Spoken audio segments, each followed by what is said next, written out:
જય માતાજી ખેડૂત મિત્રો. તો આજે લીંબુમાં કલમ કઈ રીતે કરવી એ આપણે શીખીશું. તો લીંબુમાં કલમ કરતાં આપણે લીખુટી કલમ કરવાના છીએ. તો એના માટે આપણે પોલિથીન થેલી અને માટી એ પણ ભીની હોવી જોઈએ, ચીકણી, અને જે ભેજ સંગ્રહ શક્તિ વધારે હોય એવી માટી. તો જોઈ શકો છો આપણે લીંબુના એક ડાળી પર એની આપણે કોરે છાલ હટાવી દઈએ છીએ. છાલ હટાવીને એના પર જો એલોવેરા હોય તો એલોવેરા લગાવી દેવું, અને આપણે જો પોલિથીન થેલી ઉપર લગાવીએ છીએ. અને પોલિથીન થેલી ઉપર લગાવવાનું કારણ એ કે અંદર થોડી પણ હવા જોવી ન જોઈએ. જે આપણે છાલ છે એના પર આપણે માટી લગાવવાના છીએ.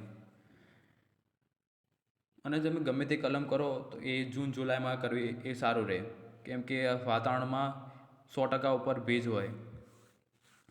જોઈ શકો છો આ માટી, અને આપણે માટી હવે આપણે છાલ ઉપર લગાવવાના છીએ.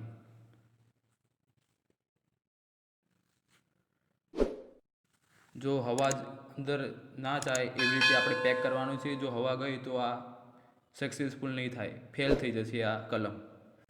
અને આ ગુટી કલમ, અને ગુટી કલમ કહેવાય. અને આ બંને બાજુથી દોરીથી બાંધી દેવાની. જોઈ શકો છો મસ્ત રીતે આ કલમ થઈ ગઈ. અને આ 1.5 મહિનામાં, 1 કે 1.5 મહિના પછી આપણે જોઈશું આ કલમ. જય માતાજી.